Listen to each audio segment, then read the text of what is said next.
I am convinced 99% that you have to be born with a specific vocal track to produce good sounding vocals. And so I recently came across this post on Reddit, and I wanted to talk about this because for a lot of you who are checking out this podcast, checking out this on YouTube, a lot of us feel the same way. And I totally get it. What's the point of putting in the time to train your voice when you have to be born with something special? And that maybe no matter how much I train, I'll still sound bad. And so today in this episode, I really want to tackle this one topic of can a bad voice learn to sound good and learn to sing good? And I'll break it down into two of the biggest misconceptions. And I also wanted to share a little exercise at the end to help you start improving your voice. By the way, real quick, for those of you who are meeting me for the first time, my name is Ivan. I'm a voice teacher and I work with students from all around the world over Zoom.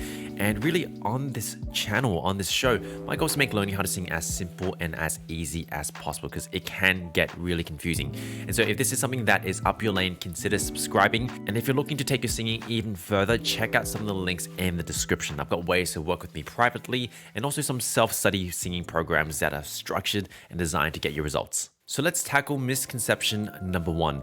We need to be born with something special in order to sing. Like maybe my throat needs to be a specific shape or my vocal folds, they need to do something special. This is just simply not true. Whilst there are variances and differences, person to person in terms of our vocal track, some people have a longer neck, some people have like thicker vocal folds. A lot of the anatomy is frankly quite the same. The voice box of someone who can sing versus someone who can't, anatomically, they're quite similar. Even in a lot of medical studies, when people are studying the larynx, the voice box, people would use a cow's larynx because of how similar the anatomy is. And so why is this important? Singers don't have some kind of special neck or special vocal folds. Most of what you consider a good voice, like a good sounding kind of voice, comes from function, which is, with the anatomy that you've gotten, how well are you using them? Simple functions like, okay, with my vocal folds, can I get them to stretch? How well can I get them to stretch? How well can I get them to press together? And how well can I do it without my neck muscles tightening and getting tense? Really, it's being able to do this with precision. That's what allows us to sing well. And so I'd encourage you to make this distinction in your mind. You can't sing good at the moment, not because you don't have a special neck or special throat, but simply because you're untrained. You haven't built the musculature, you haven't built that fine motor control of your voice yet. Now, some of you might argue, well, Ivan, that can't be true. Have you heard the way I speak? Have you heard my speaking voice? When I'm speaking, gosh, when I listen to myself, it's so cringe. It's dull, it's flat, it's whiny, it's nasal. There's no way I can create a good sounding voice from this. Now, if you are in this boat, I just want to encourage you to recognize these two things. Number one, most people just hate the sound of their own voice. And number two, our own ears are probably not the best judge of that. And the reason why is up until that first time you listen to your own voice, you've been hearing your voice wrong. Because you see, there's two ways we can hear sound or hear your own voice. The first one is the way that you hear it. Right? When you're making a sound, there's vibrations. It actually goes through your muscles, your bone, it conducts, and it goes inside to the inside of your ears, and that's how you hear your own voice. But this isn't how the rest of the world hears you. The rest of the world is hearing the sound that's going through air. And so really for most of your life, you've been hearing it through the internal conduction. And so guess what, when you start listening to yourself on a phone, you listen to your phone recording, that's been recorded through the medium of air. And so try reframing this in your mind with me. You don't actually hate the sound of your own voice. You're simply not used to it. You've simply been hearing it in a different way compared to the rest of the world. Ask your friends or family, they cringe at your voice? Chances are no, because they've only heard your voice out one particular way, which is through air. But for you, you've had to make this big adjustment because you've only heard it a certain way up until this point in your life. And so once again, you don't hate the sound of your own voice, you're simply not used to it. Now, there's going to be a third case here, which is, nope, Ivan, my voice sounds genuinely bad. I've even had friends and family tell me that my voice sounds annoying, it sounds bad. And so there is a genuine possibility that your voice actually sounds bad. Maybe it's, it's a bit more whiny. Maybe it's a bit more kind of piercing and, abrasive to the ear. Maybe your articulation just isn't that clean. Maybe you're slurring a bit through your words. But remember, it's just habits that you've accumulated over time. For example, the way you speak is probably a combination of your parents, your siblings, your friends, TV shows that you've used to watch, maybe even music that you listen to. Your voice is just a culmination of all of these different influences. And the reason why I'm sharing this is promising because habits can change. You can change habits. You can change the way you speak. For example, I actually have received a lot of compliments on my own speaking voice. I've had people tell me that I've got a great tone. It sounds nice, it sounds warm, it sounds like attractive per se. But this wasn't always the case. Before I took singing lessons, I used to have this kind of weird accent, this kind of weird, kind of tinny, kind of whiny quality to my voice. And it was often really annoying to listen to. Even my girlfriend, who has heard, the before and after, told me that I used to sound really weird. And so you see, the voice is really capable of changing. All it takes is proper guidance, taking voice lessons, and also putting in the work, actually training and doing the work that's going to change those habits. And so basically, if you aren't singing the way that you'd want right now, stop blaming it on genetics. That's the easy way out. That's the cop-out answer.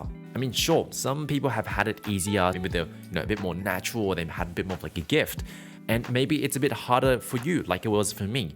But regardless, it is possible. It is so possible to change your voice with the right guidance and with the right training. Okay, so now that we've tackled that you don't have to be born with a specific voice, right? Let's get into the training part. And I want to share a very, very simple exercise here that can help you start to retrain some of these habits that you've got with your voice. And so whilst there can be a lot of different habits, different coordinations that we need to build in order to have a great speaking voice and a great singing voice as well, let's just focus on two fundamentals.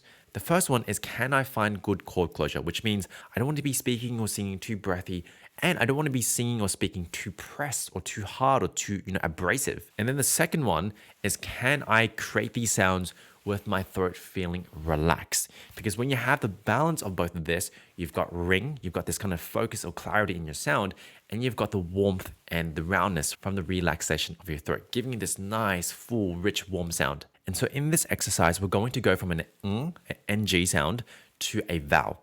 Now, the reason why we're starting off with an this kind of sound is it finds a really nice kind of buzzy quality, encouraging those chords to come together really, really nicely. So let's find that together. I kind of feel like a really nice kind of buzzy quality in the upper back part of my throat. Now, once you can find that, right, that's the chords coming together really, really nicely. We then want to establish the relaxation of the throat, so keeping the throat really, really chill. So why don't we try this? Step 2 is adding a bit of like a sigh feeling or a feeling of relaxation as you are finding this buzzy. So let's see if we can do this. So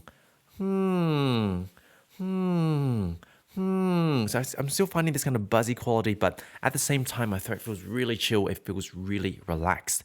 If you can do that, try hold the note a tiny bit.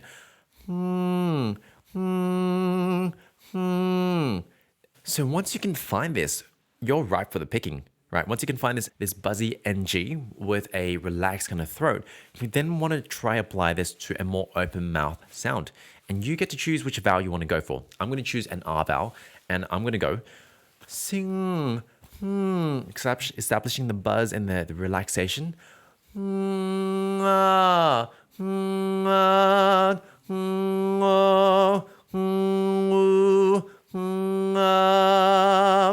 I can find that, right, I notice that there is a clarity to the sound, which is coming from the chord closure. And I also notice that there is a warmth in the sound that's from the relaxation of the throat. So you kind of need to establish both.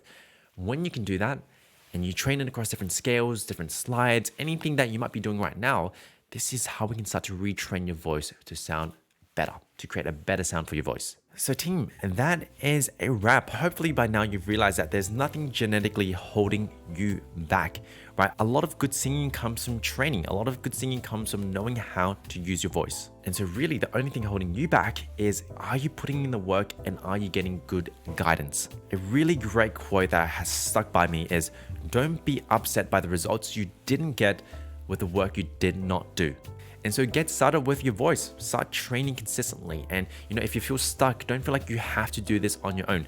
Check out some of the links in the description. I'd love to help you with private Zoom lessons or even through some of my singing programs as well. But the most important thing here is get started. So team, thank you so much for joining me. My name is Ivan. I'm your voice teacher, and I look forward to seeing you every single Thursday or Friday, because that's when we release our weekly episode. If you found value out of this episode, please share this podcast. This really helps us spread the message and grow this community that anyone can learn how to sing, and it can be simpler than you think. Take care, team. I'll see you next time. Bye.